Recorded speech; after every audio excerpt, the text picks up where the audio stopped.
And off the top, this story, State Representative Fabian Basabe facing serious accusations tonight about treatment of his legislative aide and an intern. They claim the Miami Beach Republican made unwanted sexual advances on them. Now, the allegations are contained in a lawsuit filed today and is already prompting a formal investigation by the Florida House into Basabe's alleged conduct, as well as calls for him to resign. Now, we broke the story on CBSMiami.com. Right after the lawsuit was filed. CBS News Miami's Jim DeFeeti has been working on this story now for weeks, and he joins us now with the very latest. Jim. You know, this is the latest in a series of events surrounding Fabian Basabe, the state representative who represents the Miami Beach and Northeast Aide. Last April, I reported about an allegation that he had slapped one of his legislative aides across the face and told him to stand in the corner. Basabe denied that he was involved in that incident, that he had hit his aide, and an investigation by the Florida House subsequently found the charge to be inconclusive. But as you'll see, these latest latest allegations are far more serious, and I should note that the reporting for this is part of a joint investigation that CBS News Miami and the Miami Herald have been conducting for several weeks into Fabian Basabe. Here's our report. Obviously, this was a waste of my time because you have no intentions of actually discussing issues that pertain to anything going on in my district right now. You just want to keep pushing this theater, this drama. State Representative Fabian Basabe did not want to discuss the allegations of sexual harassment made by two of his former staffers. On Thursday, Nicholas Frivola, who was Basabe's legislative aide, and Jacob Cutbirth, who was an intern for Basabe, filed a lawsuit describing in graphic detail what they say were various encounters involving Basabe, starting with a night just before the legislative session began when Cutbirth said he met Basabe for the first time at a bar in Tallahassee. In the lawsuit, Cutbirth alleges Basabe was drunk and was asked to drive the newly elected legislator back to his hotel. While Cutbirth was driving, Basabe began to physically touch and grope him and to grab at him to try to kiss him. Cutbirth found this touching to be offensive, and he told Basabe to stop touching him. When Cutbirth and Basabe arrived at Basabe's hotel, Basabe attempted to entice Cutbirth to come up to his hotel room with him to have sex. Cutbirth refused.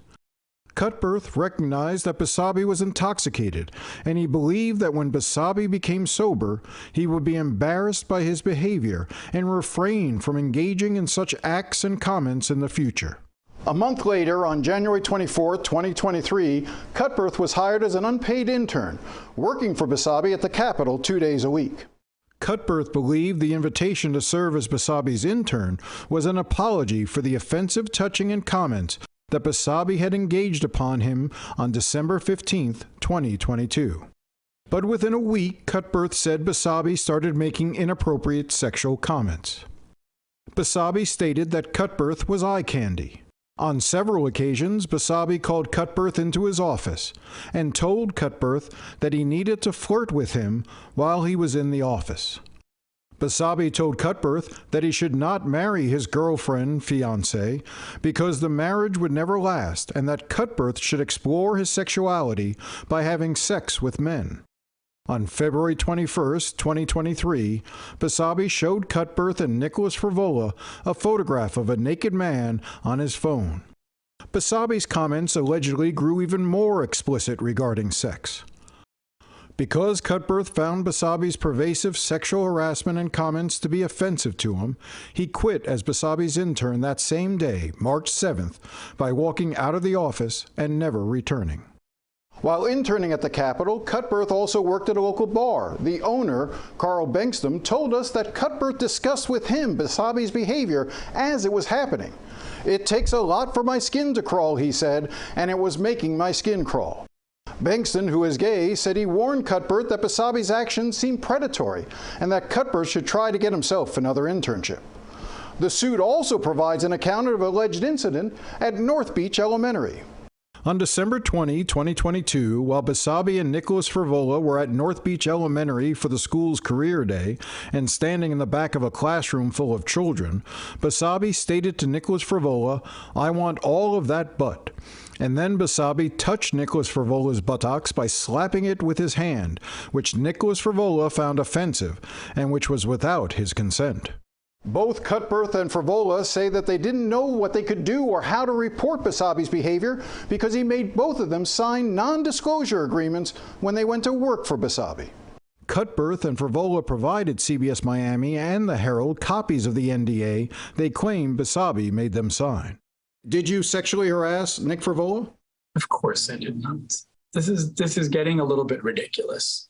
And if he had any other false accusations to make in the months that he had to make them, I think he should have done so. Last week, CBS Miami asked Basabe about some of the claims made by Frivola and Cutbirth. Did you discuss sex with him? Did you show him naked pictures of men? Did you ask him the type of sex he has with his girlfriend? Anything like that? This is getting ridiculous, Jim. I've given you time, and I understand that this is kind of the way you do your show, but taking time and attention away from the mission at hand, which is a lot of hard work that affects a lot of people, is really offensive. Who is Jacob Cutbirth? There was a Jacob that was a friend of his that was an intern at some point. According to Jacob, he says that you also sexually harassed him. You asked him questions. You said things like, and again, it could have been misconstrued that he's supposed to flirt with you. Here's what I'm going to do. If you're going to just take accusations from people who already, this is part of that team, who've already been proven to misrepresent things and have no one to corroborate it, I'm just going to end this because I'm not going to give this any more time. I actually thought that you were sincere and interested. I am sincere. I'm trying to give you an opportunity. This is not. You know what you can do with that? You can do exactly what you did last time and let it get out there and have your fun with it. Did you ever try to kiss or grope Jacob? I'm not interested in this line of questioning, but I appreciate that that's what you'd like to have to get your show some attention at my expense. I appreciate it.